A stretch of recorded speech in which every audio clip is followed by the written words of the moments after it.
Peygamberimiz aleyhissalatu vesselam bir hayır dua ediptir. Nazzarallahu Teala imra'an semi'a makalati. Huday ol adamın yüzünü nurani etsin. Huday men ummatumun içinde bir adamların yüzünü güldürsün, hoş etsin, yalpırlasın. Kimi?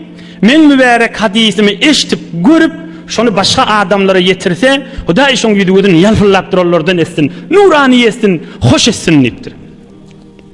Şimdi Peygamberimiz aleyhissalatu vesselam dünyadan geçme yağdaydı. Ama mübarek sözleri var. Şimdi yankı iki tane vaaz aytti. Biri kabrın içindeki adamlara aytti. Size fitneden rahat bolunuz, iman menen ölüp gittiniz. Biri de aytti, kafir olursanız diye korkmak deyiptir. Şu dünyadan çürüyüm, davalaşıp, yakalaşıp, on hakkını yiyecek bolup, dünyanın bernamasına narahatçılıklar bolacağını ama kat korkuyan deyiptir. Şu fitne afeti ki Resulullah aleyhisselam aydiyanı neymiş? Fitne dediği adamı Hudaydan alıp qalayan zat dediği. Ansatçık manası. Ey cemaatler, din hak gurrunu eşittireyin size. Din mana Allah'ın yanına hak gurrun şıma halka içecek gurrunum. Şu fitneden kaçman yağdayı yolu neymi? Bir vaaz eşitmek, bir de Allah'dan giyeceğini dilemek. Hudaya meni fitneden sakla diyemeli. Peygamberimiz aleyhissalatu vesselam şu ummetine Kur'an öğretmendir mi sahabalara? Ama kul huvallahu ahad deyip şu cirek dua öğretiymiştik. Kaysı duanı? Hudaya meni fitnelerden sakla diyenmiştik. Şimdi men Hudaydan dininden alıp kalacak yağdayı düşamayın diyenmiştik. Bira hayır dua etmek. Bir de vaaz nasihat eşitmek. Qaytay deyin. Vaaz nasihat eşitmek. Çünkü vaaz eşitinde neme günahını etbermeliği her kim öyle aynan önüne oturun yal nemen yağdayını biliyor. Yani neme içecek bolyan diysene. Yani işi. Bir adam günlü Kur'an-ı Kerim 2 para, 3 para, 5 para hatmetse de o fitneden kaçıp billim kadimesin. Qaytay deyin. Günlü 1 para, günlü 10 para, günlü 20 para Kur'an okuyanına şu fitneden kaçıp billim kadimesin. Din manasına aydıp duranların. Onunla hatsan hen Kur'an Allah'ın kelamı. Şunun içindeki haramından kaçacak deyip fikrine bağ olmalı. Hudayın etme diyenini etecek değerli bernamasına bağ olmalı. O da nemenin vaaz nasihat eşitmek bilen.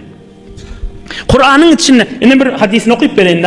Muad ibn Cebel neme diye. O kim oluyor? Peygamberin şöyle parmağını geçiren sahabası. O neme deyiptir. Bir zaman mı olur deyiptir. Kişicik, ulukan, heley, erkek, Müslüman, hatta kafir inanmasa da Kur'an okuyan adamlar köfeler deyiptir. Köfeler deyiptir. İmme Kur'an bir yolun mariye, bu okuyarlık başka yolun mariye deyiptir. On bu Kur'an okuyduğu olmayar deyiptir. Ahun beysin Kur'an okuyarlık alır. Yok, din gurrun aydılmalı. Kur'an okuysun, Allah'ın kelamıdır. Nasihati eşitip dursun. Yüreği ertiyen, neme zattan kaçmalı yağdayı eşitip dursun.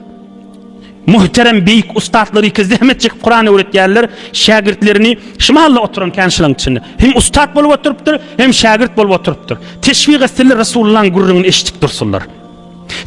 Hem Kur'an okuyan olsun, hem fitneden kaçayan olsun, ve kıyamette çın ehli Kur'an olsun. Yönü men hatmetyen, ay men bari verin men hatmet öğren ba, men ödüm Kur'an okuyan, meğer nehmedat Kur'an'ı yetecek deyip kepleyenliği bilen fitneden çıktım kadimesin. O şeytan üfledip, ay sen vaaz etmek gerekke, şu mahal bir adam ola tokda Kur'an okuysa, ama bir tane Peygamberin gurrun aydılıyor. Belli ki Kur'an okuymak ondan kovu deyip ağlanamasın.